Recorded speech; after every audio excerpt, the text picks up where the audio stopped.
Mga kapatid ko, mga praile, ano ang nangyayari dito at bakit nakasimangot ang inyong mga mukha? Ang lahat ng mga tao dito at nangtatawanan maliban sa inyo.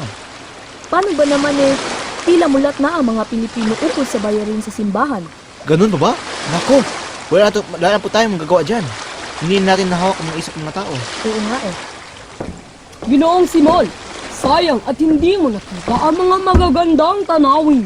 Walang halaga sa akin ng isang puok kung ito'y walang alamat.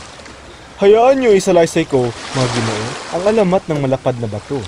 Ang bato raw na iyon ay tinuturing na banal ng mga katutubo at pinamamahayan ng mga espiritu. Nang gawin tirahan ng mga tulisan ang naturang bato, ay nawala ang takot ng mga tao sa espiritu. Subalit, napalitan ng takot sa mga tulisan. Kung pag-uusapan ang mga alamat, ang kay Doña Jeronima ang pinakamaganda. Hayaan natin ipagkwento si Padre Florentino.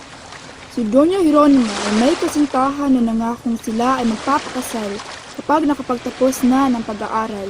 Ngunit hindi bumalik muli ang nobyo at nang puntahan niya ito sa Maynila ay isa na pala itong arsobispo doon. Kinausap niya ang dating kasintahan at sinabing kailangan niyang tuparin ang kanyang pangako.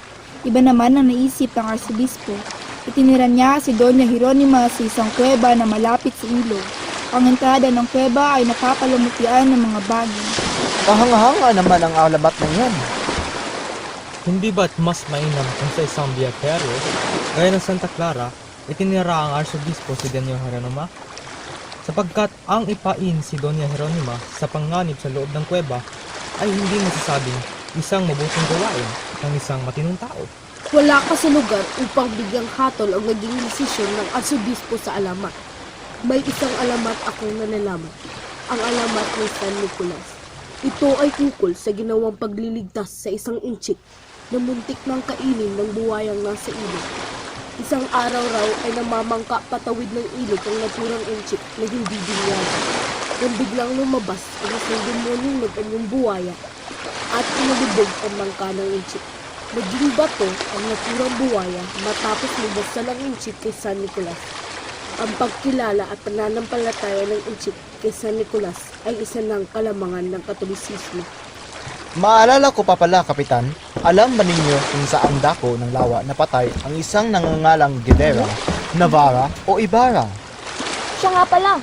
Saan nga ba ang kapitan? May naiwan kayang baka sa tubig? Kung gayon, ang bangkay ay... Nakasama sa bangkay ng kanyang amang isa ring pilibustero. Ngunit kilala siyang manlalakbay. Ang ilog na aming ginaraanan ay halos patak lamang ng tubig ang alaman kung ihahambing sa mga lugar ng kanyang napuntahan.